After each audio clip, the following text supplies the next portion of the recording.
Yo nakama, selamat datang di Lifestyle Anime. One Piece Chapter 1073 sudah rilis versi lokalisasinya. Inilah saatnya Mimin untuk mereview dan menganalisis One Piece Chapter 1073. Yap, bagi kalian yang belum join membership channel ini, yuk gaskan tekan tombol join di samping tombol subscribe.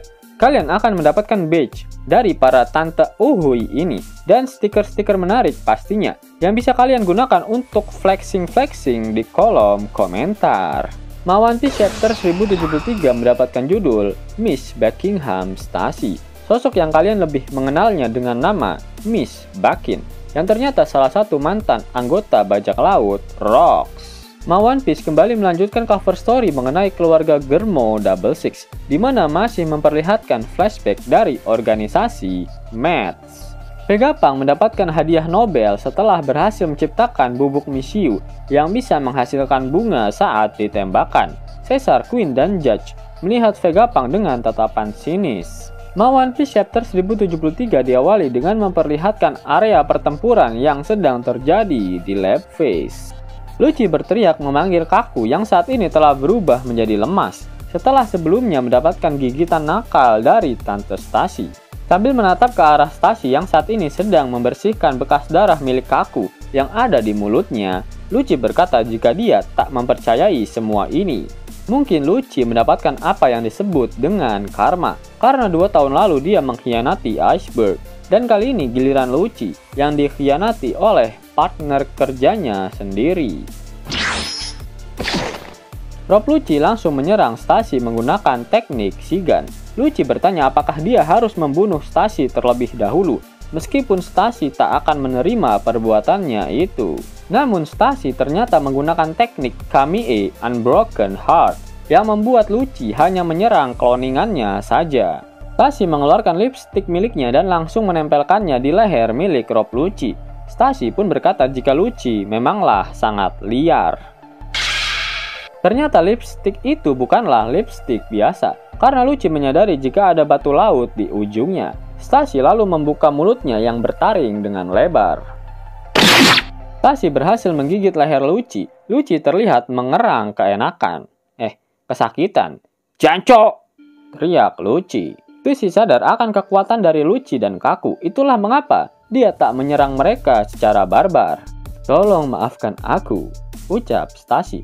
Lucci pun tertidur dan tergeletak di tanah, sedangkan burung merpati miliknya hanya terbang dan tak tahu arah jalan pulang. Dari atas kapal Sanigo, Brook kebingungan melihat adegan gigit-menggigit yang terjadi barusan. Mengapa sesama anggota CP0 saling menyerang satu sama lain? Tambahnya, apakah terjadi perpecahan internal di antara mereka? Tanya Zoro yang saat ini berada di hadapan Tante Stacy. Stacy lalu mengeluarkan denden musi untuk menelpon Vegapunk. Dia melaporkan kondisi Lucci dan Kaku yang sudah dia buat tertidur dengan pulas.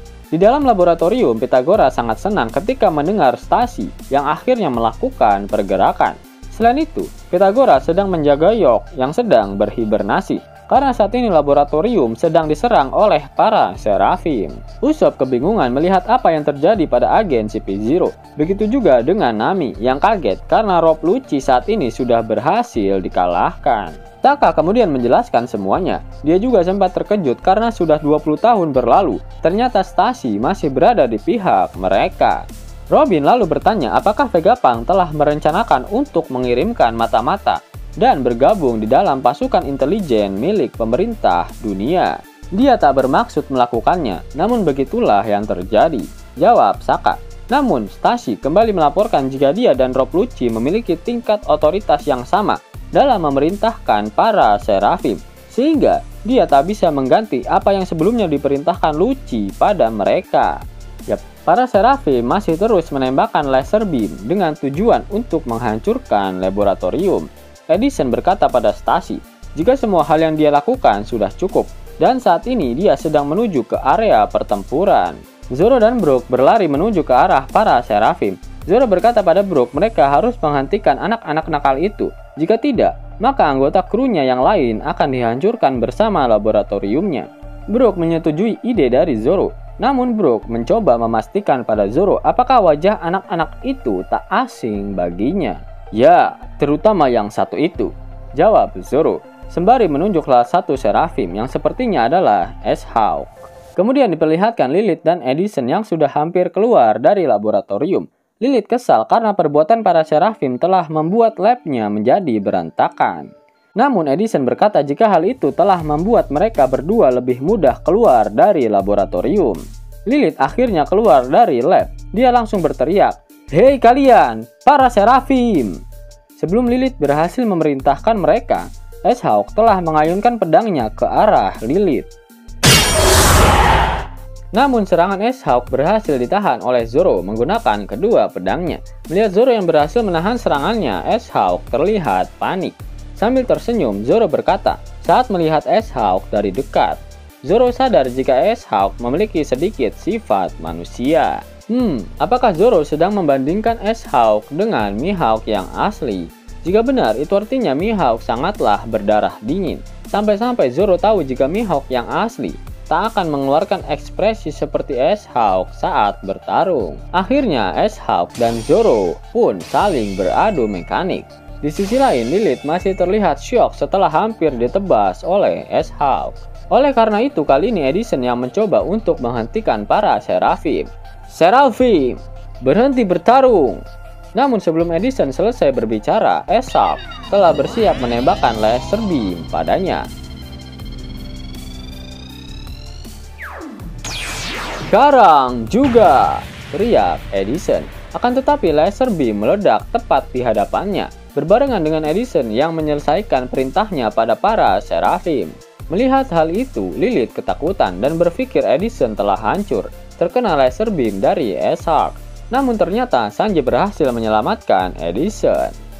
"Ini dia yang kau cari?" ucap Sanji pada Lilith. "Hampir saja," ucap Edison. Lilith terlihat sangat senang ketika mengetahui Edison berhasil selamat. Hal ini membuktikan jika Sanji sangatlah cepat, bahkan bisa dikatakan secepat cahaya karena dia bisa menyelamatkan Edison yang memang terkena serangan laser beam yang menyamai kecepatan cahaya. Tak hanya itu, para Seraphim pun juga ikut berhenti menyerang laboratorium. Zoro meminta penjelasan pada Lilith mengenai para Seraphim. Di sisi lain, Stacy menginformasikan pada Sokka jika dia telah memberikan batu laut pada Lucci dan Kaku. Mendengar informasi itu, Sokka lega karena mereka akhirnya bisa pergi dari pulau ini. Dia juga mengajak Stacy untuk ikut bersamanya. "Nambah lagi dong orangnya," ucap Usopp kesal setelah mendengar Sokka yang juga mengajak Stacy untuk nebeng di kapal mereka. Di dalam laboratorium, Luffy dan Chopper mencari keberadaan dari Bonnie dan Vegapunk asli karena mereka tak bisa pergi meninggalkan pulau tanpa mereka. Lalu diperlihatkan pulau Egghead secara keseluruhan, dan narator pun berkata, jika ada sesuatu yang terjadi saat Dr. Vegapunk menghilang. Apakah hal ini berhubungan dengan gelembung ingatan milik Kuma yang disentuh oleh Jewelry Bonnie? Jin kemudian berpindah ke Pulau Sphinx, kampung halaman dari Shirohige. Terlihat ada dua bocil FF yang menceritakan pada Marco kejadian mengerikan yang terjadi di desa mereka ketika Marco berada di Wano Kuni. Mendengar hal itu, Marco meminta maaf pada penduduk desa karena kedatangan angkatan laut ke sini adalah murni kesalahannya. Salah satu bocil itu meminta Marco untuk tidak menyalahkan dirinya sendiri karena yang salah adalah angkatan laut. Mereka datang kemari ingin merampas harta peninggalan milik Shirohige dengan perilaku layaknya seekor bajak laut. Flashback pun dimulai. Para angkatan laut datang petantang petenteng dengan membawa senjata. Salah satu dari mereka berkata jika penduduk desa kooperatif maka tak akan ada yang terluka. Pulau Sphinx tidak berafiliasi dengan pemerintah dunia, maka hukum tidak berlaku bagi para penduduk di tempat ini. Benar-benar kata-kata yang sama persis dengan si Admiral sok kuat Arameki ketika dia di Wano Kuni. Ternyata para kroco angkatan laut itu menginginkan harta karun Shirohige yang katanya tersimpan di Pulau Sphinx. Dan apabila warga desa tak memberitahukannya pada mereka, maka hal itu dianggap memberikan perlawanan.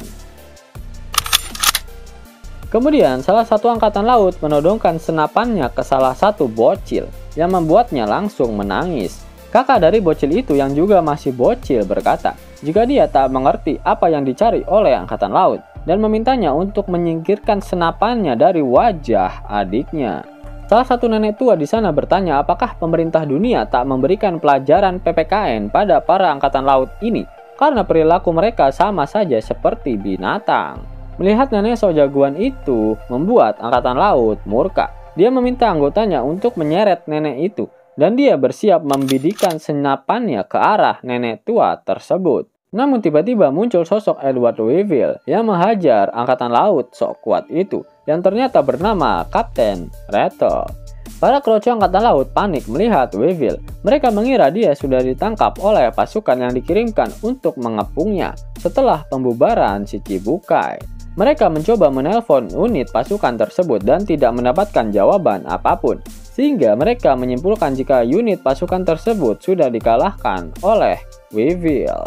Mengetahui akan hal itu, para angkatan laut kembali ke kapal perang, dan mereka menginformasikan kemunculan Weevil di Pulau Sphinx. Selain itu, mereka juga meminta bantuan untuk datang. Flashback pun berakhir. Para bocil berkata jika pria besar itu tidak datang, maka desa mereka pasti sudah hancur. Marco berkata jika pria itu adalah pahlawan, dan dia sangat senang para warga desa baik-baik saja. Namun tiba-tiba dari kejauhan ada yang berteriak dan memanggil nama Marco. Dia berkata jika ada seseorang lagi yang datang setelah insiden itu. Ternyata sosok itu adalah Miss Bakin. Dia melanjutkan jika Admiral Green Bull datang dan menangkap Weevil. Bakin meminta Marco untuk membebaskan Weevil dan memberikan warisan Shirohige padanya. Diperlihatkan nama asli dari Miss Bakin, seseorang yang mengaku-ngaku sebagai mantan ilmuwan bajak laut Rocks. Salah satu anggota Mets, Miss Bakin alias Miss Buckingham Stacy. Bakin mengingat kembali insiden penangkapan anaknya dan dibawa pergi menggunakan kapal. Sepertinya insiden itu terjadi setelah Green Bull diusir paksa keluar dari Wano Kuni oleh haki raja milik Sans. Karena Pulau Sphinx dekat dengan Wano, itulah mengapa Green Bull bisa ke sana. Dan karena Green Bull mengetahui jika bajak laut Akagami ada di dekat sini, maka para angkatan laut langsung pergi tanpa mencari harta peninggalan milik Shirohige. Bakin menangis karena tahu anaknya akan dipenjara setelah melindungi kampung halaman ayahnya. Benar-benar anak yang berbakti pada orang tua, ucap Bakin. Mendengar hal itu, Marco berterima kasih pada Miss Bakin. Bakin merasa jika Marco masih meragukan hubungan darah antara Weevil dan Shirohige. Dan hanya ada satu orang yang dapat membuktikan hal itu, yaitu Dr. Vegapunk. Dan kemudian berpindah ke lautan. Diperlihatkan banyak kapal perang yang sedang berlayar menuju ke Egghead. Dan salah satu dari kapal tersebut adalah kapal milik pemerintah dunia. Diperlihatkan salah satu kroco memberikan teh dan ciki pada Kizaru. Selain itu, makanan tersebut sudah dicek apakah beracun atau tidak. Kizaru memutuskan untuk menghidangkannya sendiri pada seseorang. Sambil meletakkan makanan itu di atas meja, Kizaru bertanya pada sosok itu apakah dia pernah bertemu dengan Vegapunk sebelumnya. Sosok itu menjawab jika dia pernah bertemu dengan Vegapunk, namun itu sudah lama sekali. Dan dia menyesali situasi yang sedang menimpa Vegapunk saat ini. Ternyata sosok yang ada bersama dengan Kizaru adalah salah satu Gorosei, pemegang otoritas tertinggi dunia, dan namanya adalah Saint Jegarcia Saturn. Benar-benar sangat membagongkan.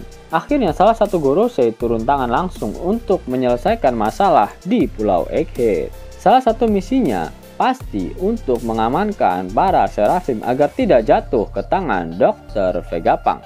Karena Gorosei adalah otoritas tertinggi yang dapat mengendalikan Seraphim.